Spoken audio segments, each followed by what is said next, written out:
we have before us the opportunity to forge for ourselves and for future generations a new world order, a world where the rule of law, not the law of the jungle, governs the conduct of nations. When we are successful, and we will be, we have a real chance at this new world order, an order in which a credible United Nations can use its peacekeeping role to fulfill the promise and vision of the UN's founders. The Skull and Bones is a secret society founded at Yale University in 1832. The Bonesmen, as they're called, choose their initiates just like Freemasonry. In fact, the only way one can join the Skull and Bones is if one is invited by inside members. Every year, only 15 members are allowed to enter, which is very mysterious because many popular figures throughout history have been members of this secret society. 3 famous United States presidents have been Bonesmen, such as William H. Taft, George H.W. Bush, and his son George W. Bush. Many U.S. senators are also Bonesmen, such as Prescott Bush, John Kerry, John Chafee, Jonathan Bingham, David Boren, John Sherman Cooper, Chauncey Depew, William Maxwell Evarts, James L. Buckley, Robert A. Taft, Frank Bosworth Brandegee, John Hines, and John Patton Jr. were all members of the Skull and Bones. 5 U.S. governors, 3 congressmen, 5 Supreme Court justices, Pierre J., the first chairman of the New York Federal Reserve, and George L. Harrison, the president of the New York Federal Reserve, were all Skull and Bonesmen. The Bushes have long been pillars of the infamous Skull and Bones Society, based in a windowless mausoleum known as the Tomb, alongside the campus at Yale University at New Haven in Connecticut.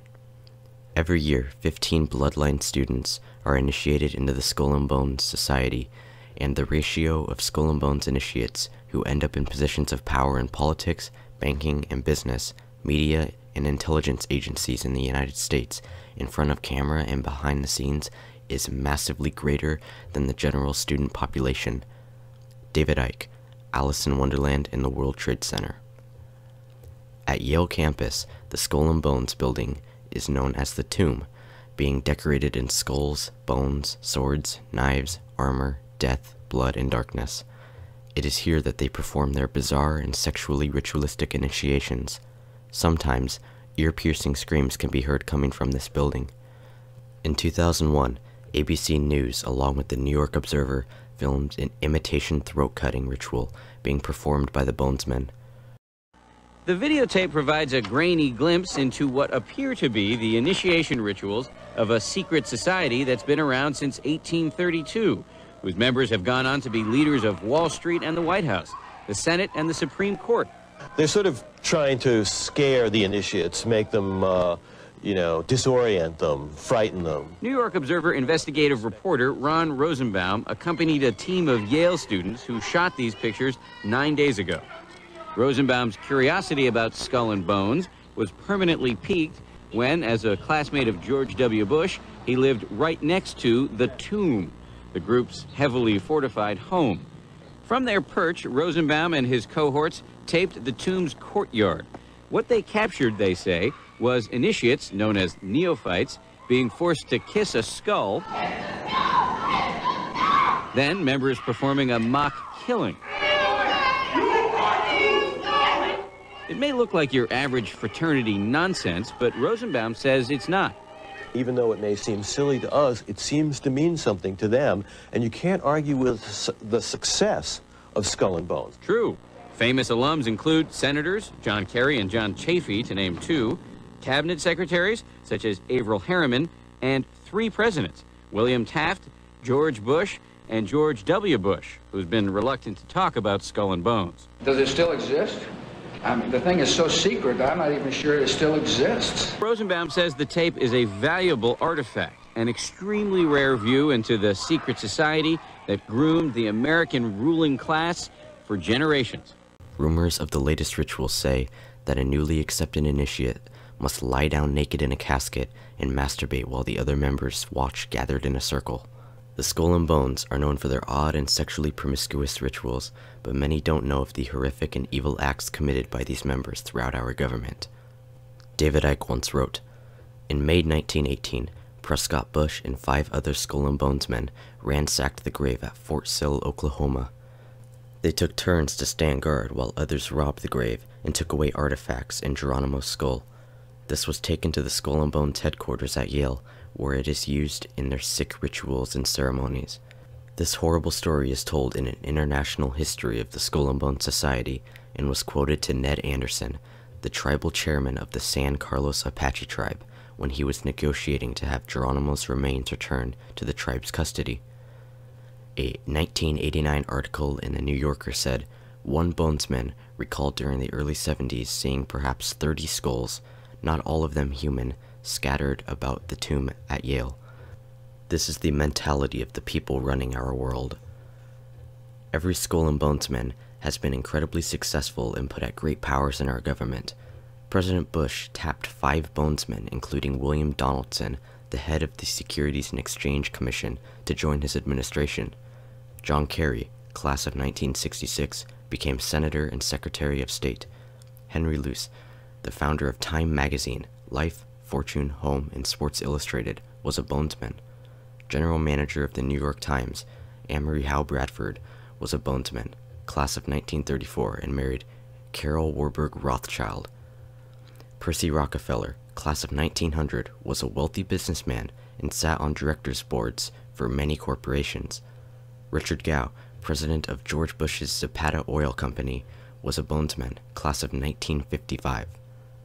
Alexandra Robbins, in a CBS interview, stated, "They do have many individuals in influential positions, and that's why this is something that we need to know about." The Skull and Bones, being interleaked with many government branches, is also connected to the CIA. Many powerful bonesmen in our government were very much involved in the CIA. The Central Intelligence Agency is widely known for its shadowy acts and strange positions it holds in government power. Many bonesmen have graduated with CIA and intelligence community jobs waiting for them too.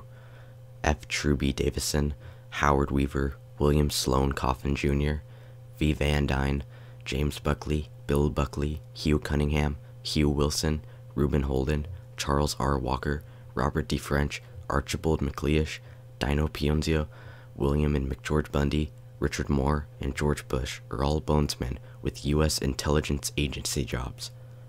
Eric Dubé, The Atlantean Conspiracy.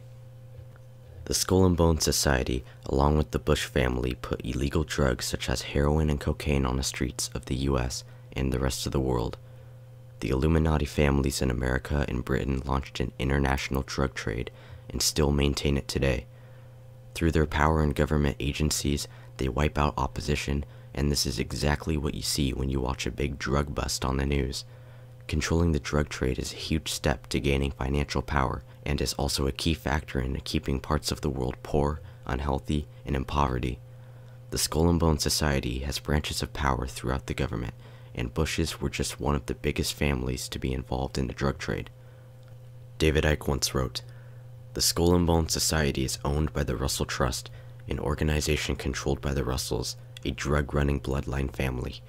They flew the Skull and Bones flag on their ships as they transported drugs from the British Empire, from Turkey to China, and elsewhere during the Opium Wars of the 19th century. The Skull and Bones is an ancient Illuminati symbol used in its sacrificial rituals and secret language, not least by the Knights Templar.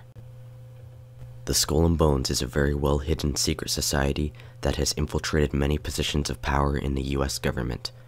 One of their greatest methods of manipulation is the bipartisan Republican-Democrat system, in which they present 2 political figures from 2 different parties, and the American people have an election where they vote for which candidate they like more.